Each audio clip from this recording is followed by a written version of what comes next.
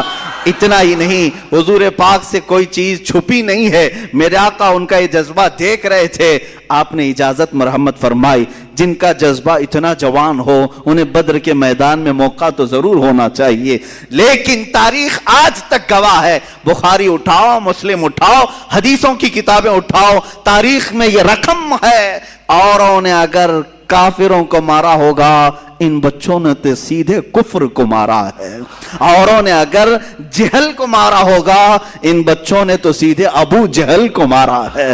یہی دو بچے تھے جو مصطفیٰ کریم صلی اللہ علیہ وسلم کی محبت میں تڑپتے تھے۔ یہ مجاہدین کا کردار ہے۔ جہاں میں کہتا ہوں اب آپ کے سامنے یہ دو بچوں کو میں رکھ دیا تو آپ کسوٹی پرکھ کر کے بتاؤ اے مسلمانوں کسے میدان میں اترنا چاہیے؟ باڈی بلڈر کو، پیسے والے کو، سیٹ والے کو، طاقت والے کو؟ نہیں، مصطفیٰ کریم صلی اللہ علیہ وسلم کی عزت کی حفاظت کے لیے نہ باڈی کا ہونا شرط ہے، نہ عمر کا ہونا شرط ہے، نہ مال کا، نہ سیاست کا، بلکہ صرف جذبہ سچا ہونا شرط ہے۔ میرے آقا صلی اللہ علیہ وسلم کے لیے مر مٹنے کا جذبہ ہو تو پھر بچے بھی میدان میں آئیں تو بڑوں کا کردار ادا کر سکتے ہیں۔ ان بچوں نے جو کردار ادا کیا ہے، ابو جہل کے گھوڑے کو مارا اور نیچے گرا کر اس کے سینے پہ بیٹھ کر اس کی گردن قلم کر دی تھی، تاریخ میں موجود ہے۔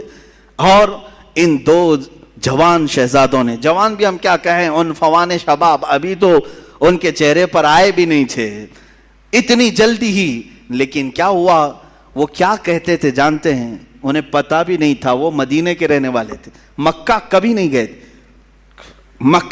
گئے، مدینے میں رہنے والے۔ حضرت عبد الرحمن بن عوف اس جنگ میں موجود ہیں، بڑے صحابی ہیں، عشرہ مبشرہ میں سے۔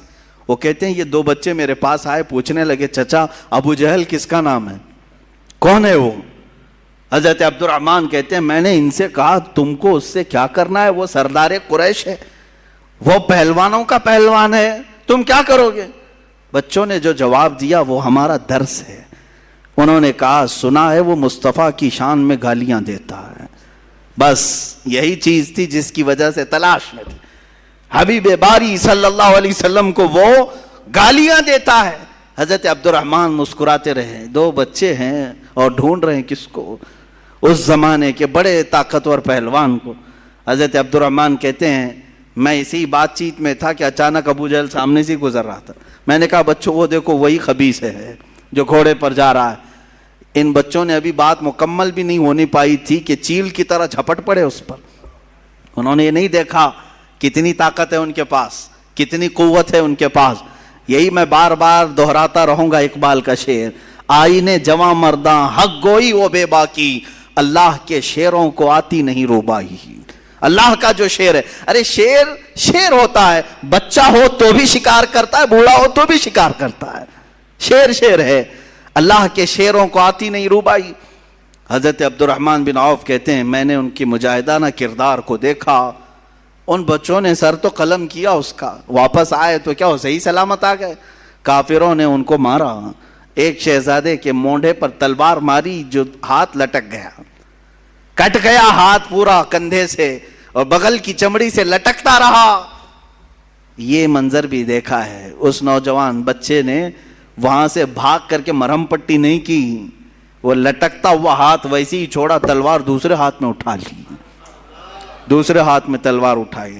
میاں انگلی کٹ جائے برداشت سے باہر ہوتا ہے، مونڈے سے ہاتھ کٹ گیا ہے۔ اس کے بعد منظر یہ بھی دیکھا گیا، اس بچے نے اپنے ہاتھ کو پیر میں دبا کر کھینچ کے نکال دیا، جو چمڑی سے لگا ہوا تھا بغل کی، نکال کر پھینک دیا، کہا مجھے اس ہاتھ کی ضرورت نہیں جو خلل اندازی کر رہا ہے۔ یہ دونوں شہزادے بدر میں شہید ہوئے، معاذ اور معوذ رضی اللہ تعالیٰ عنہما۔ ہزاروں لاکھوں سلام ان شہزادوں پر۔ ہماری زندگیاں تمام ہو گئی مگر ہم ان کے قدموں کے ناخنوں تک بھی نہیں پہنچ سکتے، ان کے قدموں کی دھول تک بھی کوئی نہیں پہنچ سکتا جنہوں نے مصطفیٰ کریم صلی اللہ تعالیٰ علیہ وسلم کی عزت کی حفاظت کے لیے، اسلام کی سربلندی کے لیے، حق کے علل اعلان بیان کے لیے اپنی زندگیاں وار دیں اللہ کی بارگاہ میں۔ عزیزان گرامی اوقار، آؤ اسی طرح زندگی کا وہ لمحہ بھی دیکھیں جو سیدنا حنظلہ رضی اللہ تعالیٰ عنہ کو ملا۔ آج رات شادی ہوئی ہے, دلہن سہاگ رات میں ہے, لیکن باہر اعلان ہوا, اس نوجوان نے شادی کی رات یہ اپنی بیوی سے کہا مجھے جانا ہوگا, اس لیے کہ نبی کونین صلی اللہ علیہ وسلم کی طرف سے بلاوا آیا ہے, حضور کی عزت پر کافروں نے, دشمنوں نے حملہ کیا, مجھے جانا ہوگا. بیوی نے رخصت کیا, خوشی خوشی رخصت کیا, ہاتھوں اور پیروں میں بیڑیاں نہیں ڈالی کہ کہاں جا رہے ہیں, آج کی دلہنوں میں چھوڑ کر ولیمہ بھی نہیں ہوا. نہیں, دلہن نے خوشی خوشی رخصت کیا. وہ حنظلہ بھی آئے میدان احد میں, اور دوسرے دن جام شہادت بھی نوش کیا, واپس نہیں آ سکے, واپس نہیں آ سکے. کون ہے ہم میں سے جو یہ قربانیاں پیش کر سکتا ہے؟ اے نوجوانوں, باتیں کرنا بہت آسان ہے, لوگوں کے درمیان جواں مردی کی باتیں پیش کرنا یہ بہت آسان ہے, عملی میدان میں اتر آنا یہ بہت کمال کی بات ہے. اللہ تعالیٰ جس سے چاہے کام لے لے. وہ صحابہ کے کردار ہم کیوں بیان کرتے ہیں؟ اس لیے بیان کرتے ہیں کہ تمہارے اندر سے بزدلی دور ہو جائے, خوف نکل جائے. تم جن چیزوں کو لے کر کے ڈرتے رہتے ہو, میرا کیا ہوگا, میرے بچوں کا کیا ہوگا, میرے گھر کا کیا ہوگا, کون ان کو دیکھے گا, میں اگر کہیں چلا گیا, مجھے اگر بند کر دیا, ظالموں نے مار دیا, یہ سوچ خالی تمہاری ہے. ان صحابہ کو کبھی ایسا سوچنے میں نہیں ملا؟ کیا ان کی بیویاں نہیں تھی, ان کے بچے نہیں تھے؟ ان مجاہدین اسلام کا کوئی تھا ہی نہیں, وہ جو اس طرح سے حضور پاک کے لیے نکل پڑتے تھے. اے نوجوانوں, ان کی بھی خاندان تھے, ان کی بھی جائیدادیں تھیں, ان کے بھی مال پراپرٹی تھے. سیدنا عثمان ابن عفان رضی اللہ تعالیٰ عنہ کے کتنے بڑے کاروبار تھے, کتنے بڑے پراپرٹیاں تھیں. لیکن مجھے یہ بتاؤ, ان صحابہ کی پراپرٹیاں, جائیداد, مال, دولت, اولاد, باغیچے کبھی بھی حضور کے اور ان کے درمیان حائل نہیں ہو سکی, کبھی بھی آڑ نہیں بن سکی. فرق صرف یہی ہے کہ آج ہر چیز ہمارے سامنے آڑ بن جاتی ہے, آڑ بن گئی. مائیں آڑ بنتی ہیں, باپ آڑ بن جاتا ہے. اگر کوئی جوان اٹھتا بھی ہے, حق بولنے کی بات کرتا ہے, تو اس کے گھر والے ہی سب سے پہلے اس کے ہاتھ پیر میں باندھ دیتے ہیں. حالات خراب ہیں, تو کہاں جا رہا ہے, مولانا بولتے رہتے ہیں, ان کا کیا ہوتا ہے, تو مر جائے گا. یہی سب تو باتیں آتی ہیں. یہ بزدلی جو آج گھروں میں سکھائی جا رہی ہے, جن ماؤں نے اور جن بہنوں نے اپنے بھائیوں کو اس طرح کی باتیں سکھائی, مت جاؤ ان کی باتوں پر, یہ جوش کی باتیں کرتے ہیں, میدان میں لے جا کر کے مار ڈالیں گے, وہ خود تو زیف رہیں گے, تم اندر چلے جاؤ گے, مارے جاؤ گے. ٹھیک ہے, تم اس طرح تربیت کر لینا, لیکن ایک وقت آئے گا جب تمہاری عزت پر حملہ ہوگا, تب بھی یہ جوان باہر نہیں آ سکے گا, نہیں کھڑا ہوگا. چیلنج کرتا ہوں, لکھ کر کے رکھ لینا. تم نے اس کو روکا ہے اللہ اس کے رسول کی رضا کے لیے, اللہ اس کے رسول کی رضا حاصل کرنے جانے سے تم نے روکا, تو پھر تمہاری حفاظت بھی یہ کبھی نہیں کر سکے گا. یاد رکھنا, جو اللہ اس کے رسول کی رضا کے لیے نکلنے والا جوان ہے, وہ سب سے زیادہ اپنے گھر کی حفاظت کرنے کا اہل بھی ہوتا ہے. وہ اپنے بھائیوں, بہنوں, ماں, بچیوں سب کی حفاظت کا اہل بھی ہوتا ہے. خیر, سیدنا حنظلہ رضی اللہ تعالیٰ عنہ مجاہدین میں ایک اعلیٰ کردار کا نام ہے. عمار بن یاسر, حضرت یاسر رضی اللہ تعالیٰ عنہ مجاہدین میں ایک اعلیٰ کردار کا نام ہے. اور سیدنا خالد بن ولید سیف اللہ المسلول مجاہدین کے ایک اعلیٰ شخصیت کا نام ہے, جنہوں نے حضور پاک صلی اللہ تعالیٰ علیہ وسلم کے ساتھ جنگیں لڑی, حضور کے زمانے میں بھی, حضور کے بعد بھی. یہ ایک ایسے مجاہد کا نام ہے جس سے آج بھی دنیا کانپتی ہے, آج بھی دنیا کانپتی ہے. لوگ چاہتے ہیں کہ خالد بن ولید کے اوراق کو بند کر کے رکھیں, کبھی نہ اٹھائیں, ان کا مطالعہ نہ کیا جائے, ان کی سیرت نہ پڑھی جائے, اس لیے کہ معلوم ہے اچھوں کی سیرت پڑھنے کے بعد اثر ضرور آتا ہے, اثر ضرور آتا ہے. خالد بن ولید رضی اللہ تعالیٰ عنہ وہ مجاہد صحابی جن کو اللہ کے رسول نے سیف اللہ کہا ہے, یہ اللہ کی لٹکتی ہوئی تلوار ہے. انہوں نے اپنی زندگی میں 125 جنگوں میں شرکت کی, 125 جنگوں میں شرکت کی. اور آپ کو ایک بات بتاؤں, 125 میں سے ایک میں بھی شکست نہیں کھائی, ایک میں بھی شکست نہیں کھائی. یہ آپ کو خاصہ تھا, آپ کی اسپیشلٹی. آج اور ایک میں بتا دوں آپ کو, اللہ تعالیٰ نے جو آپ کو خصوصی انعام دیا, سارے صحابہ میں خالد بن ولید کو 125 جنگوں میں شریک ہوئے اور ساری 125 میں فتح یابی ملی، ایک میں بھی شکست نہیں۔ دوسری خصوصیت آپ کی یہ ہے، دوسری خصوصیت، خالد بن ولید رضی اللہ تعالیٰ عنہ جن علاقوں کو فتح کیے 125 جنگوں میں، جن علاقوں کو فتح کیے، آج تک وہ علاقے کبھی کافروں کے ہاتھ میں نہیں گئے،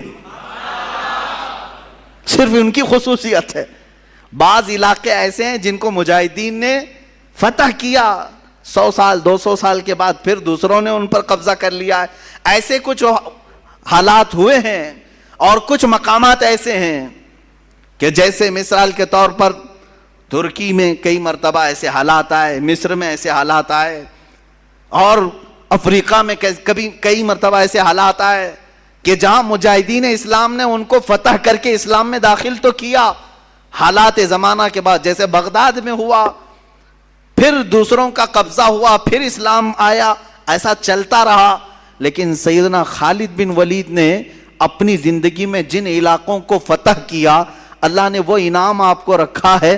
آج 1400 سال گزر جانے کے بعد بھی وہ علاقہ کبھی کافروں کے ہاتھ میں نہیں گیا، کبھی نہیں گئے۔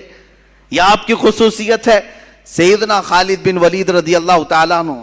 اب ایک بات یہ بھی میں بتا دوں، وہ لڑتے تھے شہادت کے جذبے میں، ہمیشہ شہادت کے شوق میں لڑتے تھے، شہادت کبھی نہیں ملی، آپ شہید نہیں ہوئے۔ ایک بات یہ بھی، سب سے زیادہ جنگیں لڑنے والے، سب سے زیادہ فتح کرنے والے، سب سے زیادہ سپہ سالاری کرنے والے شہید نہیں ہوئے، شہید نہیں ہوئے۔ حضرت خالد فرماتے ہیں میرے جسم میں، پورے جسم میں ایک بالشت جگہ بھی باقی نہیں جہاں تیر نہ لگا ہو، جہاں نیزے نہ لگے ہوں۔ تیر آئے ہیں، نیزے لگے ہیں، چاقو لگی ہے، پورے جسم کی بات حضرت خالد فرماتے ہیں ایک بالشت جگہ بھی باقی نہیں ہے کہ جس میں تیر نہ لگا ہو، پورے حصے میں تیر لگے ہوئے ہیں، پورے بدن میں۔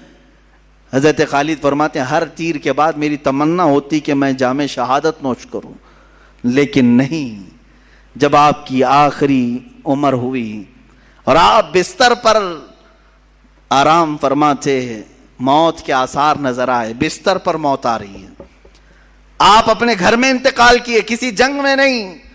اس وقت حضرت خالد بن ولید نے کہا تھا دنیا کو میسج دے دو، دنیا کو سنا دو، جو لوگ ڈرتے ہیں جہاد سے، اگر جہاد میں ہی موت آنی ہوتی تو خالد بن ولید سب سے پہلے چلا جاتا۔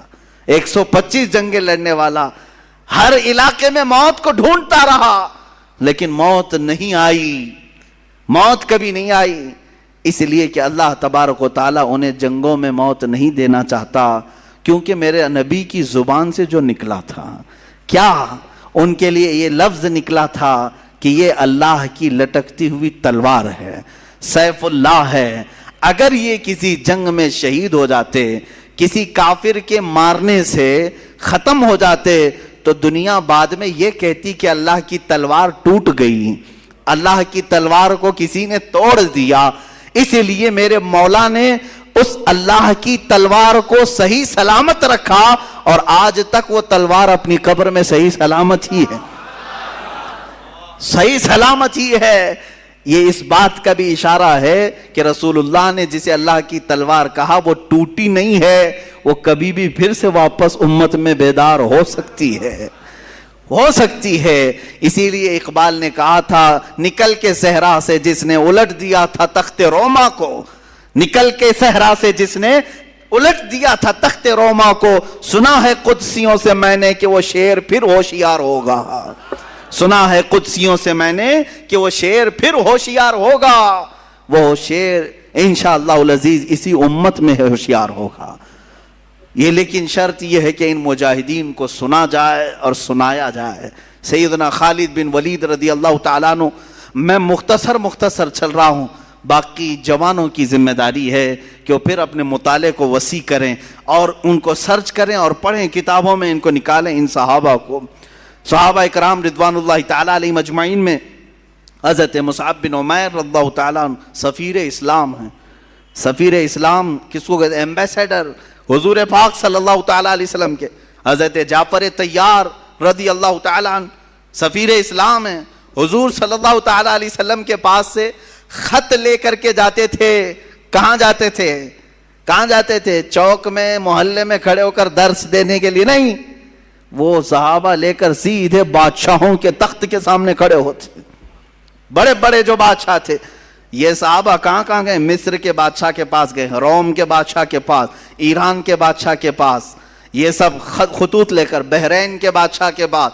جتنے اس وقت بادشاہ تھے یہ صحابہ یا تو اکیلے ہوتے یا دو لوگ ہوتے، سیدھے صرف دو لوگ ہوتے. میرے آقا صلی اللہ علیہ وسلم کا لیٹر، خط لے کر کے جاتے اور بادشاہ کے پاس کھول کر کے پڑھتے. کیا کہتے اس میں؟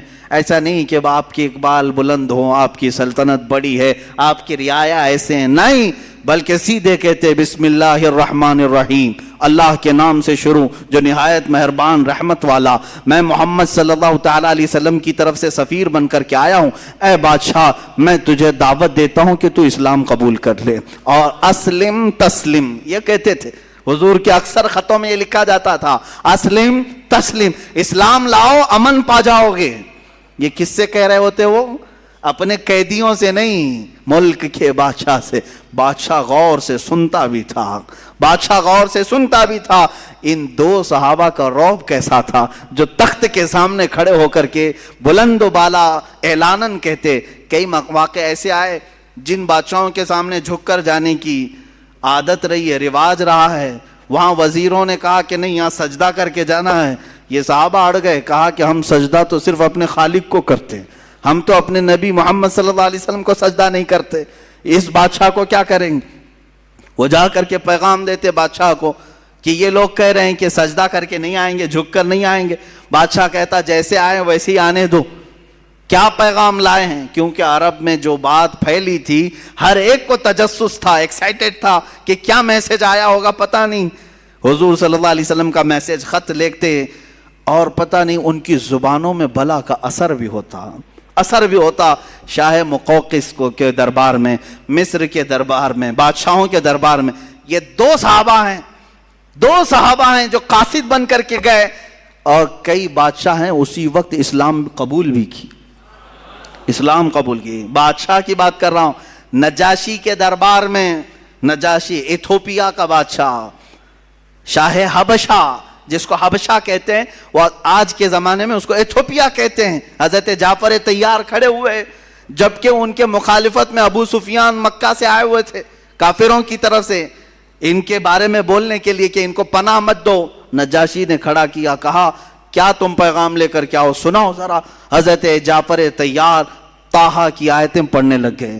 طٰہٰ ما انزلنا علیک القرآن لتشقیٰ الا تذکرۃ لمن یخشیٰ. وہ عرب لوگ تھے اور نجاشی عربی جانتا تھا. جب اس نے قرآن کی آیتیں سنی تو کہا اور کچھ پڑھو. اتنا پڑھایا کہ وہ اپنے کرسی پر ہی جھومنے لگا. اس کے بعد وہ عیسائی بادشاہ تھا، سارے لوگوں کے درمیان کھڑا ہو کر اپنی کرسی سے نیچے اتر آیا اور کہا، اس کے تاریخی الفاظ ہیں کہ جس کا پیغام لے کر کے تم یہاں آئے ہو، سچ بتاؤں میں گواہی دیتا ہوں وہ اللہ کے رسول ہیں. ان کا ہی یہ کلام ہو سکتا ہے، کسی رسول کا ہی یہ کلام ہوگا، وہ اللہ کے رسول ہیں. اور نجاشی نے جو تاریخی جملہ کہا تھا، کہا اللہ کی قسم اگر وہ یہاں ہوتے میں ان کے قدموں کو دھو کر پانی خود پی لیا کرتا. لیکن میرے عزیزوں، یہ کردار کس کا تھا؟ ان بادشاہوں کے تخت تک جا کر کے بھی اسلام کی دعوت دینا، یہ وہ صحابہ تھے جن کا مجاہدانہ کردار تو دیکھیں. یہاں لوگ ابھی ڈر کے مارے چھپاتے ہیں، کہتے ہیں نہیں حالات اچھے نہیں، نہ بولیں، ان تمام لوگوں کو برا لگتا ہے. کس کو برا لگتا ہے؟ سارے لوگ اپنے اپنے دین کی بات کر سکتے ہیں اس دنیا میں، تو ہم کیوں اپنے دین کی بات نہیں کر سکتے؟ جو دین اللہ کو پسند ہے، جو دین اللہ کا مختار ہے، اس دین کے بارے میں ہم کیوں نہیں بات کر سکتے؟ ہر ایک کو آج اختیار ہے. آپ نہیں دیکھ رہے آج جو پروپیگنڈا پھیلایا گیا ہے، کوئی ایک مسلمان تبلیغ کرے اور دوسروں کو اسلام کی اچھائیاں بتائے اور وہ اسلام میں آئیں تو یہ آتنکوادی ہے. باہر سے اس کو فنڈنگ آتی تھی اور یہ دھرم پریورتن کرواتا تھا، اور یہ خود پنڈت آگ کی ہون کروا کر کے کچھ غریب مسلمانوں کو آدھار کارڈ اور الیکشن کارڈ کے نام پر دھرم پریورتن کریں. تو کوئی مسئلہ نہیں. یہ دگلی باتیں آج ہمیں یہاں دیکھنے کو جو مل رہی ہیں، اس کی وجہ یہی ہے جس کو میں بار بار کہتا ہوں، تم اپنی اگر ذمہ داری چھوڑو گے تو یہ دوسرے کتے اس ذمہ داری کی طرف آنے لگ جائیں گے. تم اپنی ذمہ داری کیا چھوڑے ہو؟ جس کو میں کہتا ہوں دیوار کیا گری میرے خستہ مکان کی، لوگوں نے آنے جانے کا رستہ بنا لیا ہے. آج جو تبلیغ ایمان والوں کا حصہ تھی، جو ہم بڑھ چڑھ کر کے لوگوں کے درمیان میرے آقا کے اخلاق کریمانہ بتاتے تھے، وہ آج تقریباً لوگوں نے بیان کرنا اور بتانا چھوڑ دیا. بیان کرنے کا مطلب صرف ممبر سے نہیں ہے، تمہارے اعمال تمہارے اخلاق سے بھی ہے. ہر آدمی حضور پاک کی سنتوں کو اپنے اعمال سے بھی بیان کر سکتا. صرف تمہارے کردار ایسے ہوں جسے دیکھ کر کے لوگ سمجھ لیں کہ یہ جھوٹوں کی جماعت نہیں ہو سکتی، یہ اللہ کے رسول کے سچے غلاموں کی جماعت ہے. عزیزان گرامی وقار، یہ صحابہ کرام رضوان اللہ تعالی علیہ مجمعین جنہوں نے بادشاہوں تک بھی پہنچایا اسلام کے اس عظیم میسج کو، اور جنگلوں میں گئے ہیں. بربر ایک قوم کا نام ہے، جانتے ہوں گے. جب کسی کے اوپر بہت زیادہ سختی کی جاتی ہے نا تو کہتے ہیں کہ ظلم و بربریت کا ننگا ناچ ناچ رہا. بربریت کیا ہے؟ بربریت دوسری زبانوں میں بھی بربرتا بھی کہتے ہیں، یعنی بہت زیادہ کسی کے اوپر تشدد کیا جائے تو بربر کہا جاتا ہے. بربر ایک قوم کا نام ہے، جنگلوں میں رہنے والی بہت سخت قسم کی قوم تھی، تشدد کرنے والی قوم تھی. وہ اکثر باہر سے آنے والے انسانوں کو مار ڈالتے تھے. جنگلوں میں، افریقہ کے جنگلوں میں رہنے والی ایک قوم، بربر قوم، جس کا سامنا کوئی نہیں کرنا چاہتا. نہ ان کو انسانوں کی طرح جینے میں کوئی لطف تھا، نہ مال کماتے تھے، نہ مطلب گھر بناتے ہیں جنگلوں میں اسی طرح پتوں کی زندگی گزارتے ہیں، شکار کرتے کھاتے ہیں. کسی کا قتل کرنا، کسی کو پھاڑ دینا، پیٹ نکال چیر دینا کوئی بڑی بات نہیں تھی، معمولی بات تھی ان کے. اس بربر قوم کے پاس رسول اللہ کے یہ دیوانے صحابہ اسلام لے کر کے گئے. اسلام لے کر کے گئے اس بربر قوم کے پاس جن کی زبان تک نہیں آتی تھی. صحابہ گئے. کیا ان کو ڈر نہیں تھا کہ ہمارے جاتے ہی ہماری شکل و شباہت کو دیکھ کر کے یہ لوگ ہم پر حملہ کریں گے، مار ڈالیں گے؟ نہیں، اللہ کے شیروں کو آتی نہیں روبائی، وہ کسی میدان میں بھی چل پڑتے تھے. وہ صحابہ گئے ان جنگلوں میں، ان کی زبان تک نہیں آتی تھی، اشاروں سے انہیں سمجھایا، اشاروں سے انہیں بتلایا بہت ساری چیزیں. جب دھیرے دھیرے زبان کھول کر کے انہیں بتایا.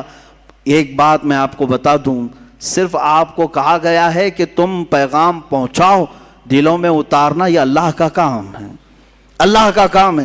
وہ صحابہ اسی یقین کے ساتھ جاتے اور جنگل میں رہنے والی بربر قوم کے سامنے جب میسج پیش کیا، کبھی کوئی چیزیں بجا کر کے، کبھی اشاروں سے، لیکن چند دنوں کے بعد دیکھا اس بربر قوم نے انہی صحابہ کو امام بنا کر ان کے پیچھے نمازیں بھی ادا کرنا شروع کیا. جنگلوں میں نمازیں قائم ہو گئیں، اور اس کے بعد آج تک وہ قوم اسلام سے وابستہ ہے. آج تک وہ قوم اسلام سے وابستہ ہے. صحابہ رضوان اللہ تعالی علیہ مجمعین کے ہاتھوں پر جو اسلام لائی ہے وہ قوم 1400 سال گزر جانے کے بعد آج بھی افریقہ کے بہت سارے علاقوں میں وہ اسلام کے چاہنے والے موجود ہیں، مسلمان موجود ہیں. میں آپ کو صحابہ کا ایک کردار بتاؤں. بربر قوم کے پاس گئے ہیں. آپ اندازہ کر سکتے ہیں عرب کے رہنے والے آج کے عیاش عربوں کو دیکھ کر کے قیاس مت کرنا کہ صحابہ عرب تھے تو ایسے رہے ہوں گے. نہیں، یہ عیاش عرب ہیں، یہ یہودیوں کی اولاد بن گئے ہیں بہت سارے، اس میں بہت سارے، اللہ ماشاءاللہ، سب کی بات نہیں کرتا ہوں. ان کے ہاں آج جو رنگینیاں ہیں، جو عیاشیاں ہیں، وہ تو یورپ میں بھی نہیں ہیں. ان پر قیاس مت کرنا. صحابہ کرام رضوان اللہ تعالی علیہ مجمعین، سلف صالحین، تبع تابعین جو عرب تھے، ان کی عربیت بہت الگ تھی. اس کے باوجود وہ عرب میں جس انداز سے رہتے تھے وہ سب چیزیں ترک کر کے، جانتے ہو آج اگر میں آپ کو کہوں اتنی ٹیکنالوجی کے بعد بھی چائنا ذرا جا کے آؤ، آپ ہنس پڑیں گے. کیا کریں گے؟ چین چین چین چین کریں گے ہم وہاں جا کے. ہم کو نہ زبان آتی ہے، کچھ بھی نہیں آتی، کیا کریں گے؟ میرے عزیزو، 1400 سال پہلے حضرت سعد ابن ابی وقاص چائنا آئے ہیں، چین کی سرزمین پر آئے تبلیغ اسلام کی خاطر. کون سی زبان لے کر کے آئے ہوں گے, کیسے ان کے درمیان پھیلائے ہوں گے. جانتے ہیں اس صحابی کی تبلیغ اسلام سے چائنا میں اسی وقت اسلام پھیلا بھی تھا. چائنا کی زبان مختلف بالکل, ان کا رنگ الگ, ان کے تہذیب الگ, ان کے اخلاق الگ. اتنا ہی نہیں, وہی عرب کے صحابہ ہیں, وہی عرب کے صحابہ ہیں جو وہاں سے مدینہ طیبہ سے نکلے تو ہمارے اس دیار غریب ہندوستان میں بھی تشریف لائے. دیار غریب نواز ہندوستان میں بھی تشریف لائے. اور آپ کو میں بتاؤں, ساحل سمندر کے پاس صحابہ کی آمد بہت ہوئی ہے. کیرلا کے جو سمندر ہیں اس کے ساحل پر صحابہ اترے ہیں, ممبئی کے جو ساحل ہیں اس پر صحابہ اترے ہیں, سندھ کے علاقے میں تابعین اترے ہیں. یہ ہندوستان کی سرزمین پر وہ تجارت بھی کیے. اور یہاں جب آئے سیدنا مالک بن دینار رضی اللہ تعالیٰ عنہ, جن کی تاریخ میں یہ ملتا ہے کہ ان کے صرف ایک کردار کو دیکھ کر کے وہاں کے راجے نے, وہاں کا جو بڑا پیسے والا تھا وہ مرعوب ہو گیا. ناریل ٹوٹ کے نیچے گرا تھا, ان کو شدت کی پیاس لگی تھی. آپ نے کہا مجھے پانی چاہیے اشارے سے, تو قریب کھڑا ہوا آدمی کہا یہ ناریل اٹھاؤ پی لو, کیرلا میں ناریل بہت ہوتے ہیں. مالک بن دینار نے کہا نہیں, پہلے یہ بتاؤ تو یہ کس کا درخت ہے, مالک کون ہے, پہلے میں اس کی اجازت تو لے لوں. کہا یہاں یہ سب چلتا نہیں ہے, جو راستے پر پڑے اٹھا لیا جاتا ہے. کہا وہ تم اٹھاتے ہوں گے, میں رسول اللہ کا غلام ہوں, ہم کسی کی بھی چیز کو بغیر اجازت کے چھوتے تک نہیں ہیں. یہ بات اس نے راجے سے جا کر کہا تو اس راجا نے ان کی باتوں کو سن کر بہت زیادہ متاثر ہوا. انہیں پانی بھی پیش کیا گیا اور پوچھا گیا یہ جو آپ ایمان لے آئے ہو, یہ جو علم کی دولت یا اخلاق کی کہاں سے لے آئے ہو؟ اس مالک بن دینار نے سیدھے اشارہ کیا مدینے کے سورج کی طرف کہ یہ کرنیں وہاں سے چلی ہیں. اس راجا نے اسی وقت سفر کا ارادہ بھی کیا اور سفر کے لیے چل بھی پڑا. بعض تاریخی روایات میں یہ ملتا ہے کہ وہ حضور پاک صلی اللہ علیہ وسلم کی بارگاہ میں جا کر مشرف اسلام بھی ہوا. یہ صحابہ تھے, وہ ہندوستان تک آئے, ہمارے علاقے تک آئے, چائنا گئے, افریقہ گئے, اور میرے عزیزو اسلام کے تبلیغ اور انتشار میں جو ان کا کردار ہے, صدیاں گزر جائیں گی, بہت ساری چیزیں گزر جائیں گی, میں بیان نہیں کر سکوں گا. صحابہ اکرام رضوان اللہ تعالیٰ علیہم اجمعین کی وہ جماعتوں میں سے جوان لوگ اٹھے ہوئے, جوان لوگ اٹھے ہوئے. اسی سندھ کا علاقہ, ہند اور سندھ دو تھے, ہند اور سندھ. ابھی سندھ جو ہے اکثر حصہ پاکستان میں ہے, پہلے یہ دو ہند اور سندھ مشہور تھے. سندھ کے علاقے میں راجہ داہر سنگھ, جو کشمیر کے آگے ایک راجہ کی حکومت تھی. اب یہ لوگ اس کو ابھی برا سمجھیں گے کہ ہمارے راجے کی برائی کر رہا ہے, جب گنڈا ہوگا تو گنڈا ہی کہیں گے. ہاں, کچھ عورتوں کو اس نے گرفتار کیا تھا, اس کے گنڈوں نے کچھ عورتوں کو گرفتار کیا جو مسلمان تھیں, وہ حج کے سفر پر جا رہی تھی. یہ 90 ہجری کا واقعہ ہے, اور وہ پکارتی رہ گئیں, لیکن گنڈوں نے انہیں گرفتار کیا, پکڑ لیا. اب ان عورتوں نے کہا صرف اتنی آواز سے کہ کوئی ہے جو ہماری آواز عرب تک پہنچائے. اس وقت حجاج بن یوسف گورنر تھا. کچھ تجارت کرنے والے جو عرب سے آئے ہوئے تھے انہوں نے آواز سنی, واپس جا کر کے گورنر کے پاس یہ بات بتا رہے تھے کہ ہم سندھ کے علاقے سے آئے. وہاں کے ایک راجہ نے چند عورتوں کو, اس کے گنڈوں نے چند عورتوں کو گرفتار کیا, وہ پکار رہی تھی کوئی ہے. گورنر کے سامنے یہ تاجر اپنا واقعہ بیان کر رہے تھے, وہیں سامنے سے ایک جوان شہزادہ گزر رہا تھا, صرف 18 سال کی عمر تھی, محمد بن قاسم. کھڑا ہو گیا, واقعہ سنا, عرب میں رہنے والا شہزادہ محمد بن قاسم, صرف 18 سال کی عمر ہے. وہیں رک گیا, اور گورنر چونکہ اس کا چچا لگتا تھا, اس نے کہا چچا میں جانے کے لیے تیار ہوں. اور وہیں سے پکارا زور سے, لبیک یا اختی, اے میری بہن تیرا بھائی حاضر ہوگا. جو سندھ سے تو نے آواز اٹھائی میں حاضر ہوتا ہوں. 10,000 کا لشکر لے کر سب سے پہلے ہندوستان میں آنے والا محمد بن قاسم ہے. سندھ کے علاقے میں آئے. میرے عزیزوں, لوٹ مار کرنے نہیں آئے تھے, مال لوٹ کر لے جانے نہیں آئے. جیسے کہ تم سب جانتے ہو انگریز یہاں کیا کرنے آئے تھے, سارا یہاں کا لوٹ کر کے لے گئے. کبھی یہ لوگ بیان نہیں کرتے ہیں, انگریزوں کے غلام یہ تاریخ نہیں جانتے. 200 سال انگریز لوٹتے رہے, کھاتے رہے, سب انگلینڈ پہنچاتے رہے, اس کے باوجود ان کو صرف خلجی نظر آتا ہے, ان کو اورنگزیب نظر آتا ہے. ارے میاں وہ آئے, یہاں بنائے اور یہیں دفن بھی ہوئے, یہیں دفن بھی ہوئے. ایک اور بات میں بتاؤں آپ کو, یہ بار بار یہ کہتے ہیں باہر سے آئے ہوئے بادشاہ تھے لوگ, باہر سے آئے ہوئے بادشاہ تھے. مجھے یہ بات سمجھ میں نہیں آتی باہر سے کیسے ہوئے, باہر سے کیسے ہوئے. اس وقت جو وہ ہندوستان تھا اس میں افغانستان بھی شامل تھا, پاکستان الگ نہیں تھا, بنگلہ دیش الگ نہیں تھا, نیپال الگ نہیں تھا.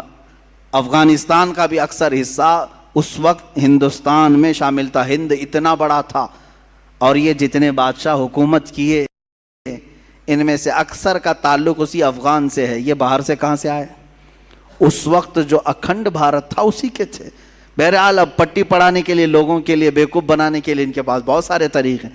میں گفتگو سے ہٹتا نہیں, میں آپ سے یہ کہہ رہا ہوں محمد بن قاسم لوٹ مار کرنے نہیں آئے, وہ انصاف کا ترازو قائم کرنے کے لیے آئے. آ کر کے راجا سے کہا کہ جن عورتوں کو تم نے گرفتار کیا انہیں چھوڑ دو. اس نے کہا تم ہوتے کون ہو, کیسے میں چھوڑ دوں؟ یہ تمام باتیں غرور اور نخوت کی تھی, تکبر اور گھمنڈی کی تھی. پھر اس جوان نے کہا تو چلو ٹھیک ہے, پھر دو بدو ہو جاتے ہیں, مقابلہ کرتے ہیں, جو فتح پالے اس کے حق میں یہ زمین بھی, یہ حکومت بھی اور یہ عورتیں بھی. اس نے منظور کر لیا. اسے یہ معلوم نہیں تھا پہلی مرتبہ وہ جوان شیر سے اس کا مقابلہ ہو رہا تھا. 3 دن سے زیادہ لڑائی چل نہیں سکی, سارے فوجی مارے گئے اور وہ راجہ گرفتار ہوا محمد بن قاسم کے ہاتھ میں. میں یہ پوچھنا چاہتا ہوں میرے عزیزو, 18 سال کی جوانی میں وہ طاقت کہاں سے آئی تھی؟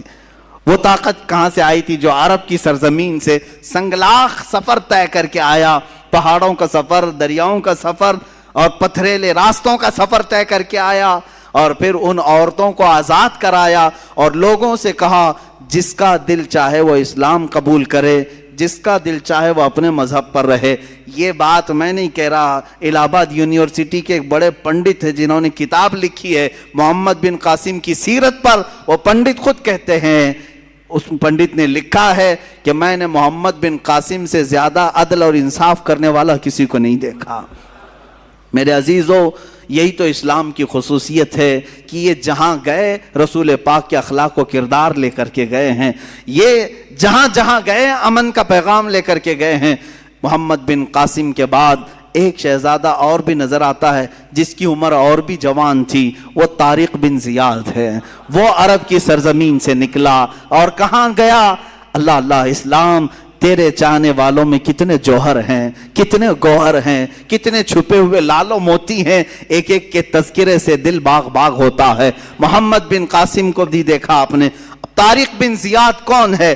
طارق بن زیاد ایک جوان شہزادہ ہے, ایک سپاہی ہے, اور جوانی ایسی, قوت اور جوش و جذبہ ایسا کہ سب سے پہلے بیڑا اٹھاتا ہے اور کہتا ہے میرے محمد عربی صلی اللہ علیہ وسلم کا پیغام میں یورپ کی سرزمین پر لے جانا چاہتا ہوں. یورپ کی سرزمین عیسائیوں سے بھری ہوئی, مسیحیوں سے بھری ہوئی, صلیبیوں سے بھری ہوئی, اور بہت سخت قسم کے عیسائی تھے. اس وقت جانے کے لیے عرب اور یورپ کے بیچ میں ایک سمندر تھا, میڈیٹرین سی آج بھی اس کو کہتے ہیں. آج بھی ہم نے دیکھا ہے بحر متوسط ایک سمندر حائل ہے. اس سمندر کا سفر طے کر کے ان مجاہدین کو جانا تھا. طارق بن زیاد اپنے جوان لشکریوں کو لے کر سمندر کا سفر طے کرتے ہیں. سب سے پہلے کہاں اترے؟ اسپین میں اترے, جس کو اندلس کہا جاتا ہے. طارق بن زیاد وہاں اترنے کے بعد ساری جگہ کا معائنہ کیا. نئی زمین ہے, نیا علاقہ ہے, نئے لوگ ہیں. عرب کہاں, یورپ کہاں, دونوں کی تہذیب الگ, دونوں کی زبانیں الگ, دونوں کا کلچر الگ. نئی زمین پر آئے. اب ایک بار پھر مڑ کر کے اپنے لشکریوں کی طرف دیکھا. جوان تھے, بھری جوانی تھی سپاہیوں کے اندر, اور کشتیاں بھر بھر کر کے آئے تھے. سب کو بلا کر کے کہا طارق بن زیاد ایک تمہارے درمیان پیغام دینا چاہتا ہے, آج کی شام تک جسے واپس عرب لوٹنا ہے وہ لوٹ جائے, اور جسے رہنا ہے وہ یہی رہ جائے. کوئی ہے جو لوٹنا چاہتا ہے؟ شام تک کا وقت ہے. شام ہو گئی, ایک بھی سپاہی واپس جانے کی بات نہیں کیا۔ جب کوئی نہیں اٹھا طارق بن زیاد کھڑے ہوتے ہیں، جو لکڑیوں کی کشتیاں آئی تھی کنارے سب پر گھی اور تیل ڈال کر کے آگ لگا دیا، لکڑیوں کی تھی جلنے لگ گئی۔ مجاہدین نے پوچھا یہ ہماری سواریاں ہیں انہیں کیوں جلایا جا رہا ہے؟ طارق بن زیاد نے کہا تاکہ کسی کے اندر بھاگنے کی جرت بھی نہ ہو، خیال بھی نہ ہو۔ ہم رسول اللہ کے وہ دیوانے ہیں جہاں جائیں گے یا تو جھنڈا گاڑیں گے یا اپنی قبر میں دفن ہوں گے۔ ہم جہاں جائیں گے یا تو ہماری قبر بنے گی یا تو ہمارا پرچم لہرائے گا۔ طارق بن زیاد کا یہ جوش، یہی جوش تھا، یہی ولولہ تھا۔ ان مجاہدین نے پہلا قدم رکھا اور اللہ نے بھی انہیں فتح مبین عطا فرمایا۔ یورپ کی سرزمین سمٹتی چلی آئی ان تابعین اور کچھ صحابہ کے قدموں میں۔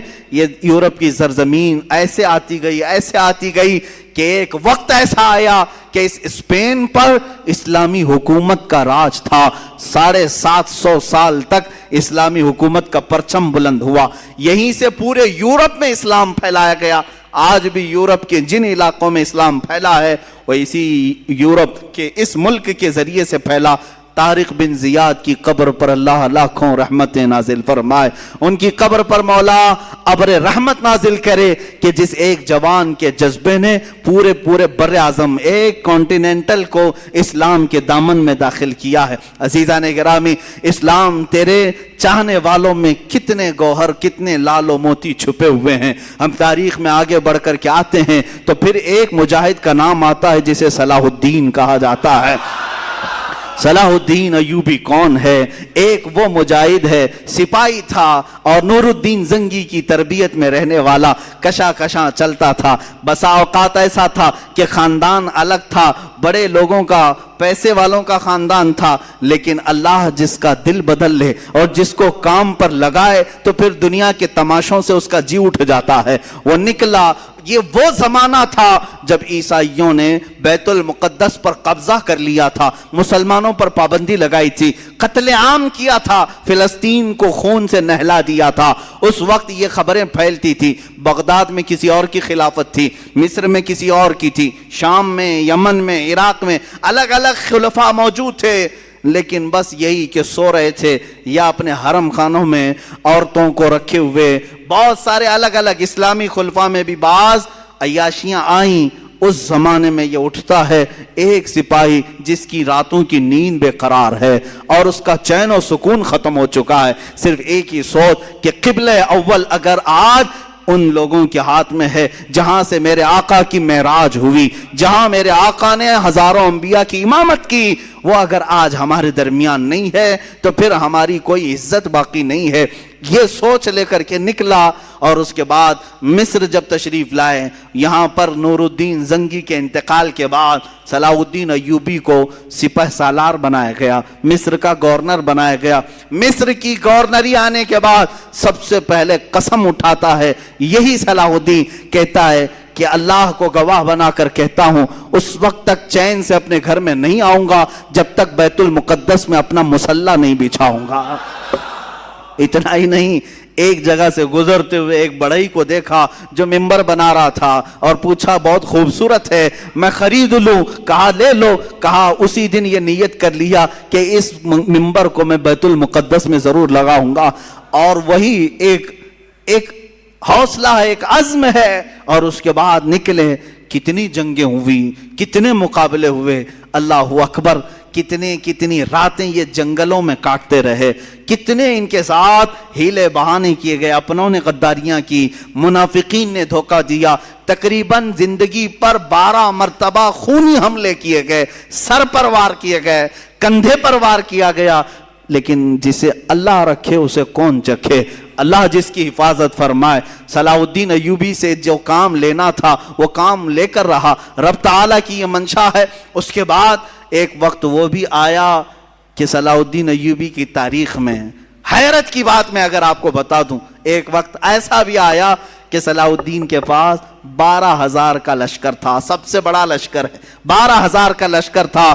عیسائی کھار کھائے ہوئے تھے، ہر جنگ میں ہارتے تھے، شکست کھاتے تھے، تو کیا کیا؟ صلیبیوں کے بڑے بڑے بادشاہوں نے اپنی فوجیں جمع کرنا شروع کی. اتنی فوجیں جمع کی کہ 4 لاکھ کو پہنچ گئی. اور وہ 4 لاکھ کی فوج جب مقابلے کے لیے نکل کر کے آئی، ملک شام کا علاقہ تھا، صلاح الدین سے کہا گیا اب یہ معرکہ خون ریز ہے، کیسے 4 لاکھ آ رہے ہیں، تمہارے پاس کیا ہے؟ 12,000. سب کو جمع کیا میدان میں. پوچھا صلاح الدین ایوبی نے کہ سنا ہے صلیبیوں نے، عیسائیوں نے 4 لاکھ کا مجمع جمع کر لیا ہے، یہ خونی جنگ ہو سکتی ہے، ہم 12,000 کی تعداد میں ہیں، چاروں جگہ سے اگر وہ حملہ آور ہو جائیں تو پھر ہم مٹھی بھر ہوتے ہیں، تمہارا کیا خیال ہے، ہم یہ چھوڑ کر چلے جائیں یا پھر میدان میں رہیں؟ فوجیوں نے جواب کیا دیا؟ وہ کہتے ہیں کہ ہم کسی ایرے غیرے کے سپاہی نہیں، ہم صلاح الدین کے سپاہی ہیں. اللہ کے شیروں کو آتی نہیں روباہی، آئی نے جواں مردہ حق گوئی وہ بے باکی. اقبال نے سچ کہا تھا، اللہ کے شیر کبھی لومڑی بننا پسند نہیں کرتے، میدان جنگ میں اڑ جاتے ہیں. اس کے بعد ہوا یہی، تاریخ نے دیکھا صلاح الدین ایوبی کی 12,000 کا یہ لشکر میدان میں اترا. 4 لاکھ کی فوج کو انہوں نے 3 دن کے اندر اپنی سیاسی بصیرت سے ایسے ٹکڑوں میں تبدیل کیا کہ تقریباً 8 ٹکڑوں میں الگ الگ انہیں بانٹ دیا، الگ الگ طریقے سے.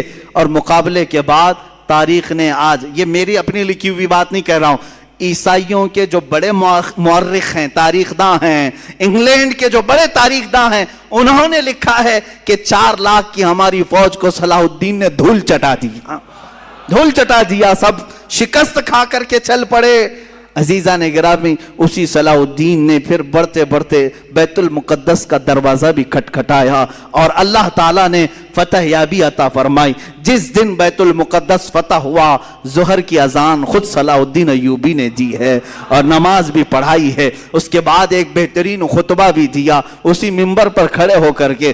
بیت المقدس فتح ہونے کے بعد کرنا کیا چاہیے تھا؟ جنہوں نے مارا تھا مسلمانوں کو انہیں پکڑ لیتے، جنہوں نے مسلمانوں کا مال لوٹا تھا انہیں پکڑ لیتے، جو وہاں عیسائی تھے. نہیں، صلاح الدین ایوبی نے بیت المقدس کے دروازوں سے آواز لگائی کہ جو امن کے ساتھ رہنا چاہتا ہے صلاح الدین اس کے لیے امن کے دروازے کھولتا ہے، اور جو جانا چاہتا ہے جتنا مال یہاں سے لے کر جا سکتا ہے، کسی کی گردن پر تلوار نہیں رکھی جائے گی. یہ بھی انگریز تاریخ دان نے لکھا ہے کہ اتنا زیادہ معاف کرنے والا کسی جرنیل کو ہم نے دنیا میں نہیں دیکھا. اور وہ ملک ناروے، جہاں پر کٹر لوگ رہتے ہیں، ناروے اور ڈنمارک جیسے آج بھی یورپ کی کنٹریز ہیں، آپ کو حیرت ہوگی، انہوں نے اپنے ملکی قانون کے اعتبار سے صلاح الدین ڈے منانا شروع کیا. صلاح الدین ڈے منا رہے ہیں. ارے میاں تم کو کیوں صلاح الدین ڈے؟ وہ کہتے ہیں کہ ہم نے ایسا صلاح الدین دیکھا ہی نہیں ہے، یہ اللہ تعالیٰ کی طرف سے پیدا کیا ہوا مجاہد اعظم تھا. عزیزان گرامی، ان مجاہدین میں سے ہر ایک کی تاریخ کے لیے ایک الگ الگ عنوان چاہیے. مختصر میں عرض کر رہا ہوں صرف اس لیے کہ جوانوں میں ہمارے جذبہ بیدار ہو. تم اس بات میں فخر کرو کہ تم جن کے وارثین ہو وہ کوئی بزدل قوم کے ہیرو نہیں تھے. الحمدللہ ہماری تاریخ میں کوئی ایسا ایرا غیرہ اور نتھو کھیرا نہیں ہے. اگر ہم تاریخ اٹھائیں تو آج بھی لوگوں کے سروں پر بجلیاں کون دیں گی، بجلیاں کڑکیں گی. اس لیے کہ صلاح الدین ایوبی کے بعد ہم نے تاریخ میں یہ بھی دیکھا ہے جس نے 3 بر اعظم، تقریباً دنیا میں 7 بر اعظم ہے نا، کانٹیننٹل، افریقہ، ایشیا، یورپ، یہ جو 7 بر اعظم ہیں، ان میں 3 بر اعظم کو اپنی طاقت اور اپنے اخلاق، اپنے کردار سے روشن کیا. اس ارطغرل غازی کو بھی ہم نے تاریخ میں دیکھا ہے. سلطان ارطغرل غازی رحمہ اللہ، ان کے جانشین سلطان عثمان غازی رحمہ اللہ، ان کی اولاد میں سلطان محمد فاتح رحمہ اللہ، ان کی اولاد میں سلطان عبدالحمید ثانی کو بھی ہم نے دیکھا ہے. ان کی مثالیں تم نہیں لا سکو گے. 3 بر اعظموں پر انہوں نے اسلامی عدل و مساوات کا درس قائم کیا ہے. اور ایسے نہیں ہیں کہ وائٹ ہاؤس میں بیٹھ کر کے سازشیں رچ رہے ہوں، بلکہ میرے عزیزو اللہ نے ان کو 3 بر اعظموں کی حکومتیں دی تھی. اس کے باوجود بھی رات کے وقت تنہائی میں جبہ پہن کر کے کسی روٹی بیچنے والے کی دکان میں کھڑے ہو جاتے اور 2 روٹیاں خرید کر لا کر اپنے گھر میں کھایا کرتے تھے. یہ بادشاہان اسلام بھی تھے, مجاہدین اسلام بھی تھے. اس فاتح قسطنطنیہ جس کی بشارت میرے آقا نے حدیث پاک میں دی ہے کہ قسطنطنیہ فتح کرنے والا وہ پہلا لشکر بغیر حساب و کتاب کے جنت میں جائے گا, وہ کون تھا؟ وہ سلطان محمد فاتح ہے جو ارطغرل غازی کی اولاد میں سے تھے. انہوں نے قسطنطنیہ کو فتح کیا.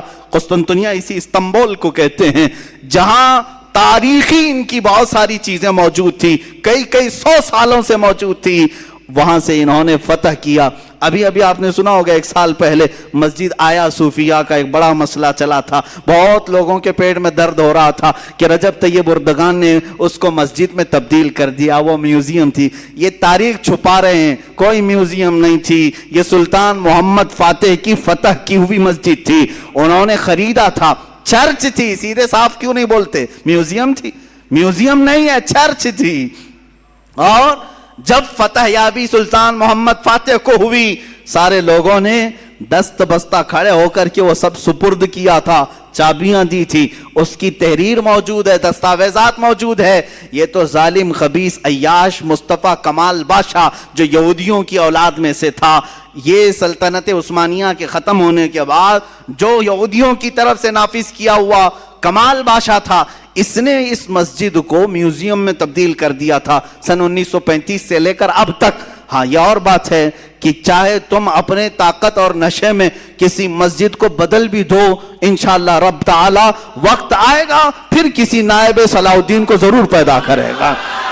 ہاں اگر آج ترکی میں کوئی جوان شیر پیدا ہے, اس نے اگر مسجد میں تبدیل کیا ہے تو اللہ تعالیٰ کی طرف سے دیا ہوا اس کو یہ انعام ہے, اور ہم بھی انتظار کریں گے انشاءاللہ العزیز. جن مسجدوں کو تم نے آج ہڑپ لیا ہے اور یہاں غیر قانونی طریقے سے عمارتیں بنا کر کے اپنے بھگوا جھنڈے لہرانے کی کوششیں کرتے ہو, 100 سال گزر جائیں, 200 سال گزر جائیں, ہم نا امید نہیں ہیں. ایک دن وہ آئے گا جب وہاں کی دیواروں سے بھی صدائے اللہ اکبر گونجے گی, اللہ اکبر کی صدا ضرور گونجے گی. اس لیے کہ ہم کسی کی ہڑپی ہوئی چیز کو مسجد نہیں بناتے, کسی کی زور زبردستی لی ہوئی چیز کو مسجد نہیں بناتے, بلکہ خوشی خوشی اگر کوئی لا کر دے رہا ہے تب بھی رسول پاک نے قیمت دے کر کے مسجد نبوی بنائی ہے. یہ تاریخ اسلام ہے. بہرحال مجاہدین کا کردار تھا. بات ہماری رخ پلٹ نہ جائے, مجاہدین ابھی ہماری فہرست میں ختم ہی نہیں ہوئے. ہم نے صلاح الدین کو یاد کیا ہے, ہم نے سلطان ارطغرل غازی کو, عثمان غازی کو, عبد الحمید ثانی کو یاد کیا. لیکن میرے عزیزو, یہ ناانصافی ہوگی اگر میں ہندوستان کے ان مجاہدین کو یاد نہ کروں جنہوں نے پرچم اسلام لہرایا ہے اور عدل و مساوات قائم کیا ہے. اس میں سے ایک جوان شیر شہاب الدین غوری بھی ہے, دوسرا جوان شیر محمود غزنوی بھی ہے, تیسرا جوان شیر اورنگزیب عالمگیر بھی ہے. یہ تینوں جملے جو میں نے کہا یہ پیٹ میں سیدھے گڑتے ہیں, آنکھوں میں سیدھے چبھتے ہیں, اس لیے کہ یہ نام جلدی کوئی سننا نہیں چاہتا.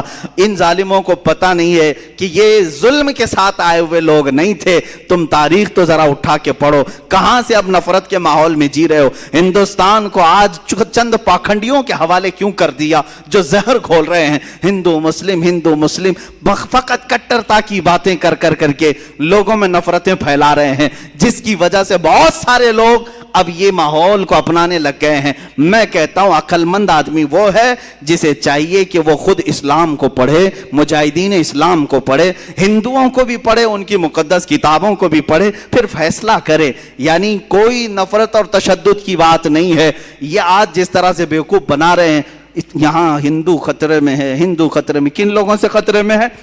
کن لوگوں سے خطرے میں؟ 14% لوگوں سے خطرے میں ہے, 14%, 15% لوگوں سے خطرے میں ہے. ارے 20 لاکھ 25 لاکھ کی آبادی ہماری بتائی جاتی ہے. 140 کروڑ کی آبادی میں 140 کروڑ کی آبادی میں 20 لاکھ 25 لاکھ لوگ, باقی 100 کروڑ لوگوں کے لیے خطرہ ہے. یہ بنایا ہوا خطرہ ہے اور کچھ بھی نہیں ہے. بنایا ہوا خطرہ ہے, کیونکہ تمہیں معلوم نہیں ہے جس کو تم نے اوپر بٹھایا ہے وہ کپڑے کے سانپ بہت دکھاتا ہے، ہاں پلاسٹک کے سانپ دکھاتا ہے جس سے لوگ ڈرتے ہیں. پکڑ لو تم، پتہ نہیں چلے گا، کوئی سانپ کاٹنے والا نہیں. یہ جتنی اپنے منہ سے پھینکتا ہے وہ سب کپڑے کے سانپ ہیں. یا پھر یہ لوگ آج جو ڈرا رہے ہیں خطرہ ہے خطرہ ہے، میں ان ہندوؤں سے بھی کہوں گا جو سیکولر دماغ رکھتے ہیں، ان کی باتوں میں آ کر خواہ مخواہ بیوقوف نہ بنو. مسلمان یہاں پر کتنے سو سالوں سے ہے، 700 سال تک جب یہاں اسلامی حکومت رہی تب ہندو خطرے میں نہیں تھے، تب مندریں سلامت رہی. کچھ ہوا مندروں کو؟ 1000 سال پرانی مندر آج بھی ہندوستان میں ہیں کہ نہیں ہیں؟ تاریخ جا کر کے پوچھ لو ان سے ہی، سب مندریں موجود ہیں. جب خطرہ نہیں ہوا 700 سال حکومت میں رہنے کے بعد، اب چلو آزادی کے بعد 70 سال اور بھی گزر گئے، اس وقت بھی خطرہ نہیں تھا. یہ 2014 سے خطرہ بہت بڑھ گیا. کیوں؟ بیوقوف بنا رہے ہیں. ان لوگوں سے خطرہ بڑھ گیا. ارے وہ بھی کن لوگوں سے خطرہ بڑھا؟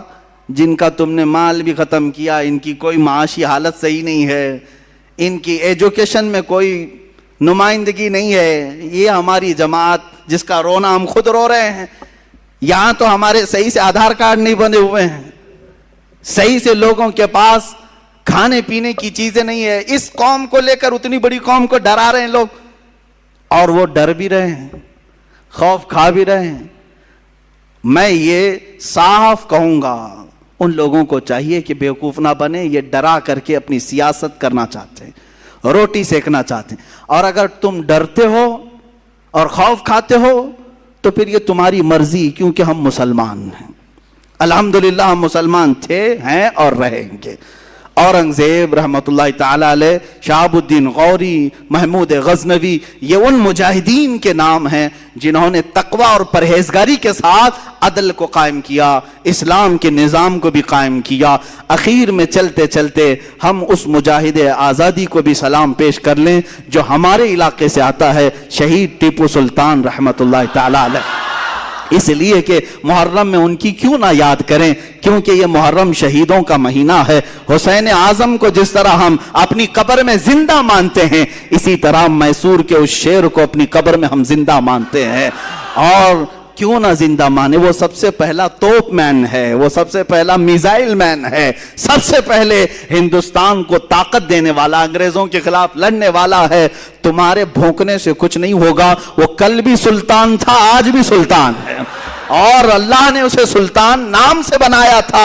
وہ صبح قیامت تک انشاءاللہ سلطان ہی رہے گا. اللہ تعالیٰ ان کے اقبال بلند فرمائے، ان کے جانشین ہماری قوم میں پیدا فرمائے. مولا ہم سب کو مجاہدین کی وراثت عطا فرمائے. ہمارے دلوں کو مولا کردار غازیان اسلام عطا فرمائے. مولا ہم سب کو بزدلی سے بچائے، بزدلوں کے صحبت سے بچائے. صحابہ، تابعین، اولیاء کاملین کے نقوش پاکی عمل کی اور اقتداء کی ہمیں توفیق عطا فرمائے. وآخر دعوانا الحمدللہ رب العالمین.